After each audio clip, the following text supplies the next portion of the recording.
Olá Brasil, São Paulo, mundo inteiro, Angola, Moçambique, São Tomé e Príncipe, onde quer que possam chegar essas imagens, nós convidamos você a orar conosco, convocamos o mundo a falar com Deus. Este é o momento da oração. Pega o seu copo com água e oremos. Nosso Deus, nosso Pai, nós entramos em oração na Tua presença, em o nome do Teu Filho amado, nosso Senhor e Salvador Jesus Cristo. Diz a Tua palavra, invoca-me, eu te responderei. Invocamos ao único Deus, o Deus que pode tudo, como diz o Teu servo Davi, o Deus que nos faz superar exércitos inteiros, o Deus que é a nossa lâmpada que nos faz saltar muros, o Deus que se mostra bom com os bons e inflexível com o orgulhoso. Pai, abençoa aqueles que estão aflitos, preocupados, desenganados, desesperados, talvez no limite de todos os recursos. Pessoas que já bateram em muitas portas, já tentaram de várias formas, estão se entregando ao problema, às dificuldades, às lutas, porque não têm visto o resultado. Pai, eu peço a misericórdia do Senhor por essas vidas. Eu peço por todos aqueles que estavam lá no aeroporto, em Luanda, em Angola, quando lá chegamos. Meu Deus, o Senhor conhece a todos eles. Infelizmente não podemos parar ali, Pai, para atendê-los, porque são muitos, mas o Senhor atende a cada um. As mães aflitas, pais de família, os enfermos, doentes, que recebam a sua cura, Pai, pela manifestação de fé que tiveram. Pai, eu intercedo por aquele que está desenganado no hospital, aflito, aquele que não tem mais recursos na ciência, o pai e a mãe apavorados, o que viu as portas se fecharem. Abra as portas, meu Pai, abra as janelas dos céus sobre os dizimistas, os que sustentam a Tua obra. Consagra esta água e quem beber receba vida. Em nome do Pai, do Filho e do Espírito Santo, para a glória do Senhor. Abençoa a todos em nome de Jesus. Amém. Beba da água abençoada. Graças a Deus. Eu trago aqui uma palavra muito interessante para todos nós, que está no livro de Samuel, 2 Samuel, capítulo 22, a partir do versículo 26. Interessante que essa palavra ela é tão positiva, tão extraordinária, e foi proferida num dos piores momentos de Davi, num dos momentos mais difíceis da vida dele, quando Saul tentava matá-lo. Sendo Saul o rei de Israel, tinha todo o exército a seu favor. E ele podia subjugar quem ele quisesse. Saul podia dominar, subjugar quem ele quisesse. Ele podia caçar qualquer fugitivo, em qualquer esconderijo. Ele tinha os seus especialistas, ele tinha os peritos dele, de guerra, os guerreiros. E ele decidiu que Davi deveria morrer, porque ele tinha medo, ele sabia que Davi ia ocupar o lugar dele. Já tinha sido dito por Deus isso aí, através de profetas. Então ele armou, preparou todas as ciladas possíveis, aquelas que nunca tinham falhado contra os adversários, os inimigos, para que Davi fosse morto. E Davi escapou pela mão de Deus, pelo livramento de Deus. Então Davi ele disse assim, na oração que ele fazia a Deus agradecendo. 2 Samuel 22, 26, ele diz assim, ó, para com os benignos, ou para com o benigno, benigno te mostras. Ou seja, para com o bom, o Senhor se mostra bom. Para com o íntegro, também se mostra íntegro. Com o puro, puro te mostras. Com o perverso, te mostras inflexível. Olha que coisa maravilhosa. As pessoas, elas atribuem a Deus, às vezes, fracassos e derrotas e problemas e dificuldades e pandemias e crises, isso no mundo inteiro, a coisa está generalizada. Cada dia que passa o mundo está mais pobre, as pessoas estão mais violentas e revoltadas e doentes e cansadas, enfim, e sem perseverança, sem ânimo, sem fé. Então a palavra de Deus saindo da boca do Davi, porque foi inspiração de Deus, Deus deu a oração a ele, diz, para com o benigno, benigno te mostra. Quer dizer, o bom, a pessoa benigna é uma pessoa boa. Se uma pessoa é boa, Deus vai se mostrar bom para com ela. E ela vai ver resultados na vida dela. Tá? Se ela é íntegra, o que é íntegro? É o puro de coração. É o verdadeiro, sincero. Então te mostra também puro. Né? E para com o perverso, o maldoso, ele se mostra inflexível. Ele não se dobra ao pedido, à oração do perverso, tá? E muito menos a sua arrogância, porque Deus não precisa disso. Tá? Tu salvas o povo humilde, mas com um lance de vista abates o altivo, o orgulhoso. Quer dizer, ele salva quem é humilde, quem depende dele, quem se coloca, quem se prostra aos pés dele, ante a palavra dele. Tá? Mas com um lance de vista, com um olhar, ele abate o altivo, o arrogante, o orgulhoso, o soberbo. Né? Tu, Senhor, és a minha lâmpada.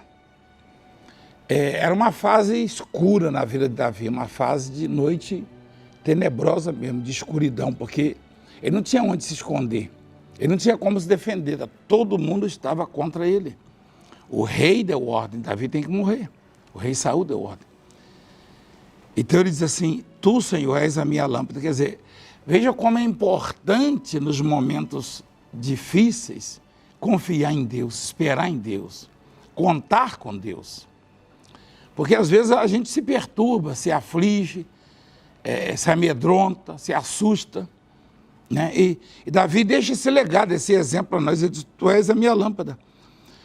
O Senhor derrama luz nas minhas trevas. Davi tinha trevas também na vida dele, caminhos escuros. Né? O que é ter trevas, apóstolo, na vida?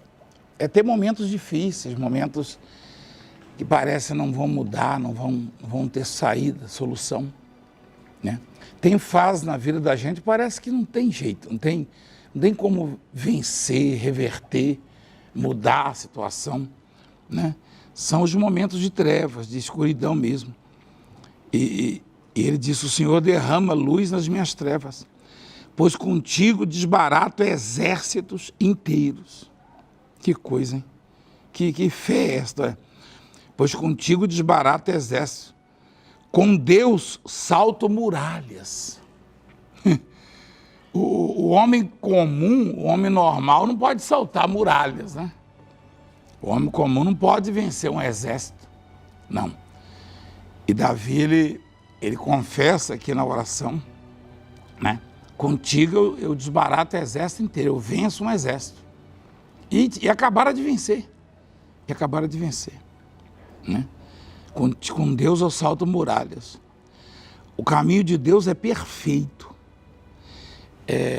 Depois de tudo ter passado e a adversidade e o Saul com seu exército terem sido derrotados, confundidos, depois de Davi ter escapado, ele chegou à conclusão de que aquele caminho que parecia ser uma injustiça na vida dele, porque por ser um homem fiel, um homem correto, um homem idôneo, espiritual e que se apegava o tempo todo a Deus, Ele não entendia, às vezes, por que aquilo estava ocorrendo.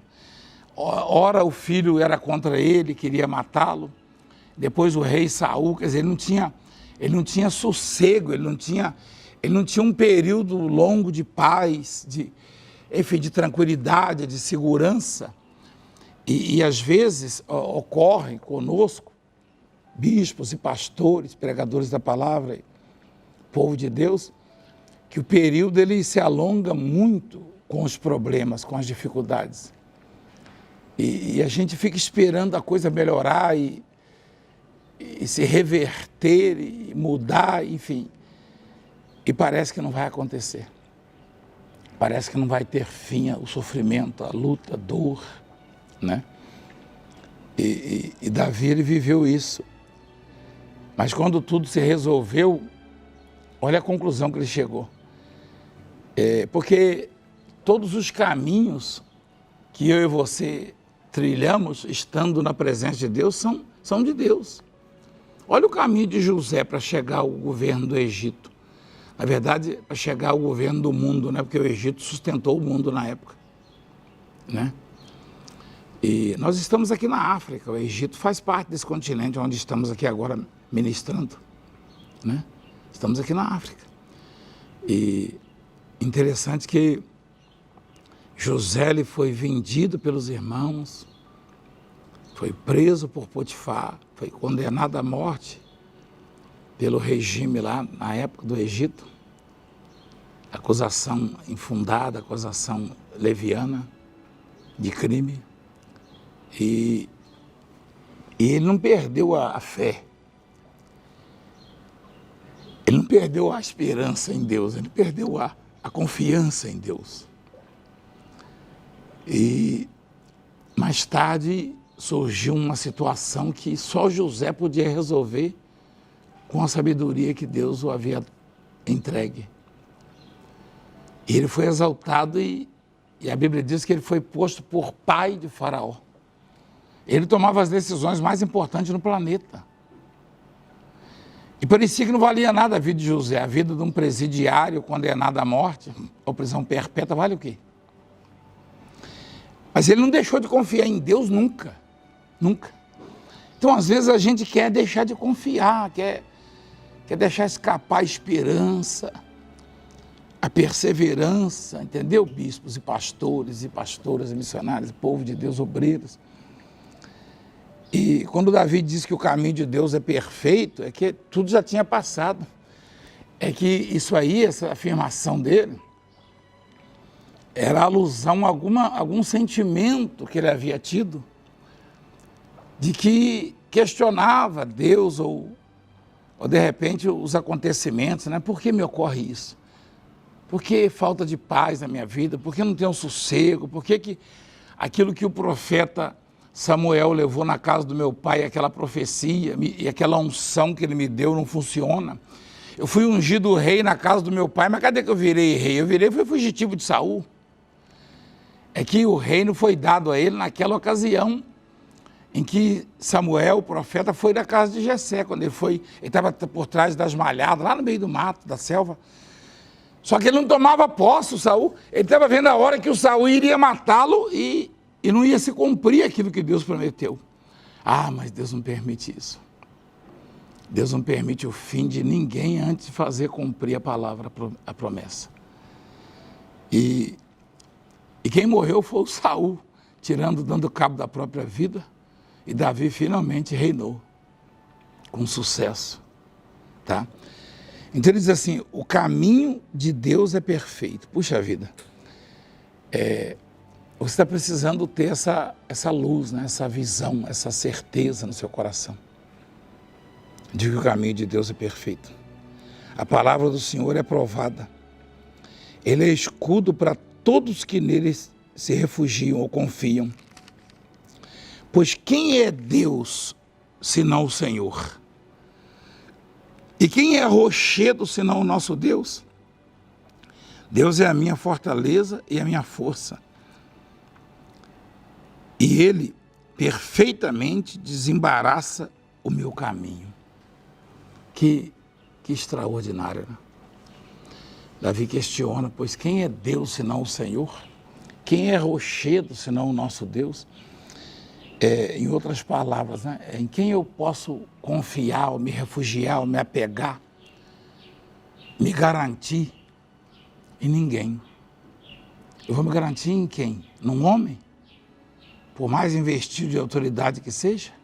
Não, nunca, nunca. Só em Deus. De repente você às vezes tem vontade de desistir, de parar, tem vontade de jogar tudo para o alto. Só que Deus é quem garante a sua, a minha, a nossa vitória. Não deixe o seu coração esmorecer, fraquejar, desistir, não. Não deixe as lutas, as adversidades, as sugestões satânicas, malignas, tirar o seu sossego, a sua paz. Não deixa, porque não vale a pena. Não vale a pena. Deus, Ele garante e vai entregar aquilo que a unção que Ele te deu, prometeu. Você não veio para Deus por si só, por conta própria, não. Ele afirmou, Jesus Cristo afirmou, ninguém vem a mim se meu Pai que me enviou não trouxer. Você não entrou na obra de Deus, fazer a obra, porque você é o tal, está acima da média, é inteligente. Não, você foi chamado, escolhido. Existe uma unção, existe um selo, uma marca de Deus em você. E no momento certo, Ele vai se manifestar. Sabe que essa semana eu meditava sobre o Jó? E Jó estava no limite das aflições e falou, eu sei que os meus olhos ainda vão ver Deus. Eu sei que o meu Redentor vive e que Ele vai se manifestar na terra. Que coisa tremenda. Quisera eu ser assim, né? Mas eu tenho perseverado, eu tenho sido maltratado. Depois de 2 anos de uma luta intensa, Ministério Público, Justiça e imprensa leviana, maldita, né? Não estou generalizando, estou falando daqueles que se levantaram contra a minha vida, meu ministério, me acusando injustamente, levianamente. E o próprio Ministério Público teve que arquivar o processo e a Justiça determinou o arquivamento. E a imprensa agora aos poucos se retratando. E quantos comentários no YouTube, na internet, enfim, no Facebook, na televisão, nos jornais, nas revistas. É claro que denegriram. Só que eu não trabalho pela minha imagem, eu trabalho pelo reino de Deus. E o que Deus me dá é esse aqui que você vê. Que mexe com você, que toca na sua vida, que fala do seu momento, da sua dor e da promessa de Deus, tá bom? Eu quero convidar você que entendeu a palavra, você que gosta dessa obra, a se tornar um dizimista fiel, um patrocinador da obra, alguém que vá sustentá-la. Dá uma ligadinha na central agora, participa conosco. Pai, obrigado por falar conosco, por nos fortalecer. Consagra esta água, abençoa os seus filhos, abençoa a tua igreja. Em nome do Pai, do Filho e do Espírito Santo. Amém. Graças a Deus.